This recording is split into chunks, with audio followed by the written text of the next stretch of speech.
Do you feel like the end lacks life? Do you feel like you need another challenge after defeating the Ender Dragon? Well, with the Enderling Invaders mod, more end-type mobs and structures will start to spawn within the end. Available in 1.16.5 and soon to be 1.19 at the time of this video, some of these new mobs are inspired by the Minecraft Dungeons Endersent DLC, as well as some of the creators' own creations. In this video, I'll be telling you what you need to know about the new Ender mobs and some cool extra things included in this mod. Don't forget to like and subscribe if you enjoy. Let's get into the good stuff. So first of all, we have the Watchling. So once you enter the portal into the end dimension after defeating the Ender Dragon, you will start to see the Watchling spawn. Now as you can see, this Watchling has lots of eyes on its body and it even blinks as well, which is great because it's like an animated skin, which is amazing. So this guy is actually inspired by the Minecraft Dungeons Endersent DLC, and as you can see, he's got quite a bit of health and he can do some serious damage. So if I turn myself into survival mode, as soon as he spots you, he comes after you. So it's like an Enderman pretty much, but completely hostile and a tiny little bit slower. So if you manage to kill a Watchling, it can drop rotten flesh and a Watchling eye. Now,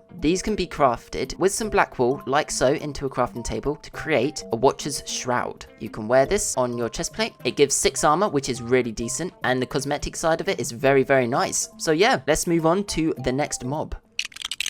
So next up we have the Blastling. Once you kill the Ender Dragon and you go through the portal, these guys will start spawning in the end. They have corrosive hands, which is what they use as their weapon. As you can see, it actually, oh crap, it's starting to burn everything. Oh dear, oh dear. So it will corrode anything that you go near, and it will try its best to kill you. So if you manage to kill this guy before he destroys everything in your world, he can drop some bones or some corrosive goo. So 2 corrosive goo with some sugar and any type of potion can be crafted into a bottle of corrosion. So with normal corrosive goo, if you use it on a block, it can get rid of it. If you use it in survival, it will disappear. However, if you use a bottle of corrosion, it will get rid of more than 1 block, like so, and you can do it for a certain amount of time before it runs out. However, if you decide to drink it, it will wither you for 5 minutes. Right, on to the next mob.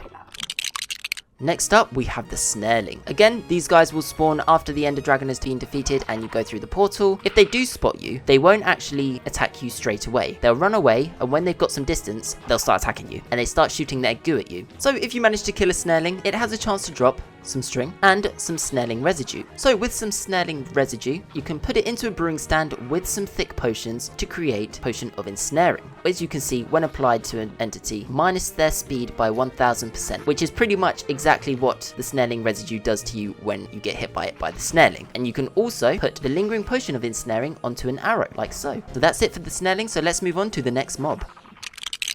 Next up we have the Lureling. So the Lureling is actually a new mob, which is one of the creators' own creations. So these guys spawn exactly the same as the other Ender Invaders, and they can actually be described as a distraction. So if I turn myself to survival, you're forced to look at the Lureling wherever he goes. As soon as he knows he's in danger, he'll teleport away. So this can be a very, very difficult mob to kill, especially when you're trying to move on and look away. So if you do manage to kill a Lureling, they can drop gunpowder, and that's pretty much it. But anyway, on to the next mob.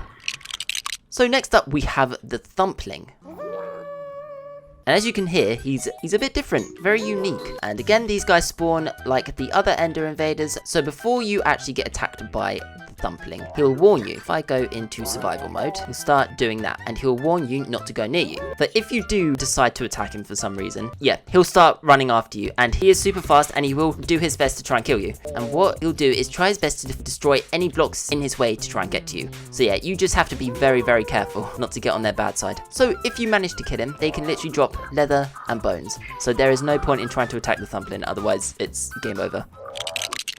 Next up we have the Stronghold, and I apologize for this picture, it does not do it justice. This is what the Enderling Stronghold looks like, and as you can see, it looks insane. So these can be found in the outer end as per usual, like the rest of this stuff, and you can locate it by trying to find magenta looking fossil. All these blocks are actually new blocks by the creator called magenta pillars, fence, stairs, tiles, just lots of new magenta blocks, and they look insane. So as you'd expect to find in a stronghold, there will be lots of enemies, and there is also an incomplete ender portal, which is very useful if you want to get back to your world spawn very quickly. So as per usual, as in a stronghold, there will be lots and lots of loot to find, and it is massive. So sometimes in the Enderling Stronghold, you'll come across one of these. Now this place is quite dangerous if you get it wrong, and you have 3 choices to choose from with 3 different chests. One of these chests actually gives you decent loot. The other 2 chests traps you. So if I show you what I mean, so this is a trapped chest, as you can see, and when you use it, there will be nothing in there. It will put a lingering potion of instant damage down and give you no loot. So you just have to be very careful on which choice of chest you choose. So if we go into the actual chest, you can see it gives you very decent loot. So some other things that you might find in the Stronghold is a Hypno Juice, which we'll go on to later in the video,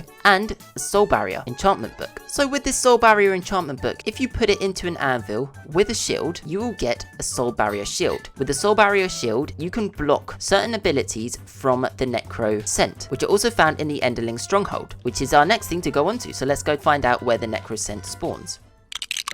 So when traveling through an Enderling Stronghold, you may come across a Necrosent. These guys are massive, as you can see, and they have over 200 health, which is 100 hearts. You have to be very well prepared to defeat him. If I show you how powerful they can actually be, they can shoot out these little things. Now, your Soul Barrier can actually stop this from hitting you, if you're very careful. And what they can do is they can actually mutate into nearby allies. So if I come up here, you can see that he's mutated into a Blastling, and his armor's now changed into a Blastling. And as you can see, he is destroying my shield. Oh my god, I'm about to die. Okay, oh my god. So yeah, he is a very, very dangerous boss. So let's get out of it and I'll show you what he can drop. The Necrosent can drop a Skull of Ender, and you can actually wear this. However, when you do, it will give you strength, nausea, and poison, like so. Even when taken off, the poison will last for 10 more seconds, nausea will last for 5, and strength will only last for 2 more seconds. If you want a new challenge, the Necrosent is definitely something to consider. Next up, we have the Endersent. If I turn it night and I spawn in an Endersent, you can see it has a health boss bar, and yep, it's disappeared already. Normally with an Endersent, it will spawn in a squad of different Enderlings. I've spawned in a Snareling, Lureling, and Blastling because it can just spawn with any. And as you can see, he's already going away, which is making things very difficult. So this is basically what the Endersent looks like. Now these guys can actually spawn in the overworld at night, as like I said, in like the Enderling squads. So if I put my armor on and I decide to turn it into this game mode, and I've got full netherite armor on, and he's destroying me. He hasn't got as much health as the Necrosent, but he still can do a lot of damage. So if you manage to kill the Endersent, all he'll drop is an Eye of Ender.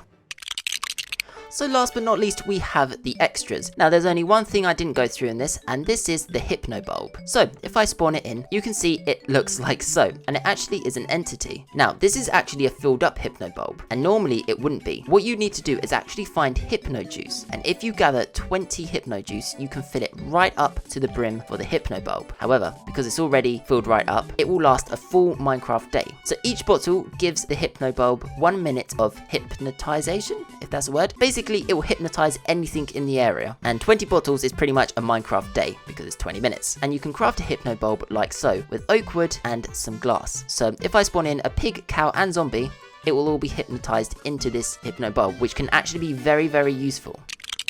So that's it from me today. Thank you all for watching. I hope you enjoyed. If you guys have any mod reviews you want to suggest to me, please leave them in the comments down below, or join my Discord server and suggest one to me there. Like and subscribe, and I'll catch you all in the next video.